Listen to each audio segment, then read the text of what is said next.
ចាជាធម្មតាសម្រាប់ស្ត្រីដែលគាត់សម្រាប់កូនហើយចាត្រឹមមួយខែកន្លះគឺយើងត្រូវទទួលសេវាកម្មពជាកណោទោះបីជាយើងអត់មករដូវឬក៏មករដូវហើយក៏ដោយត្រឹមមួយខែកន្លះយើងទៅទទួលសេវាកម្មពជាកណោទៅ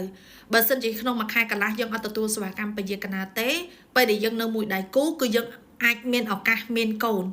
ចាមានភាគរយក្នុងការមានកូនចាទោះបីជាយើងសម្រាប់កូនដោយការវះកាត់ក៏ដោយចាក៏យើងអាចមានឱកាសដែរបើសិនជាស្បូនរបស់យើងសុខភាពល្អចាអរមុនរបស់យើងដំណើរការបានល្អជួនកាលយើងអាចទៅមុនអល់បានចាអញ្ចឹងយល់ល្អនៅពេលដែលយើងធ្វើការសម្រាប់កូនហើយមិនថាការសម្រាប់កូននៃការវះកាត់ឬក៏សម្រាប់កូនបែបធម្មជាតិទេបើសិនជាអាចយើងទៅឆែកសុខភាពទៅពីគ្រោះទៅពិនិត្យហើយធ្វើការពជាកណោតពួកអីក្នុងមួយខែកន្លះត្រូវពជាកណោតទេទោះបីជាយើងមករដូវក៏ដោយមិនមករដូវក៏ដោយដើម្បីជៀសវាងកុំឲ្យយើងមានផ្ទៃពោះកុំឲ្យយើងទឹមតែសម្រាប់កូនហើយភ្លាមស្រាប់តែប្រហែសស្រាប់មានកូនមួយទៀត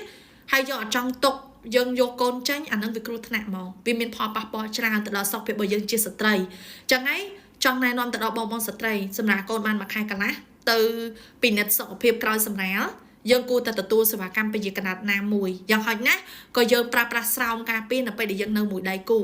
ចាគឺវាមានសុវត្ថិភាពចាវាមានសុវត្ថិភាពសម្រាប់យើងខ្លួនឯងផ្ទាល់ហ្នឹងហ្មងចាអញ្ចឹងដោយករណីបងស្រីអញ្ចឹងចាគឺគាត់សម្រាប់កូនបានមួយខែកន្លះគាត់សម្រាប់ដោយការវះកាត់ហើយគាត់កេងនៅមួយដៃគូចាក់ទៅក្រៅពាងគាត់អាចមានកូនវិញអត់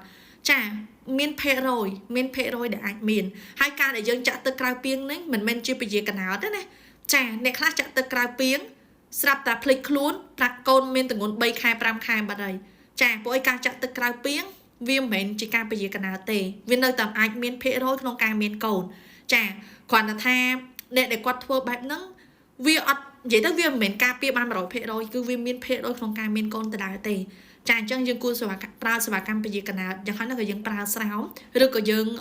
អាចពជាកណោតបែបធម្មជាតិតាមប្រតិទិនកុំឲ្យយើងមានការធ្វើប្រហែសចាអញ្ចឹងក្នុងករណីបងគួរទៅពិនិត្យសុខភាពឆែកសុខភាពបានត្រឹមត្រូវជាពិសេសមួយខែកន្លះទៅទទួលសេវាកម្មពជាកណោតទៅចាអរគុណ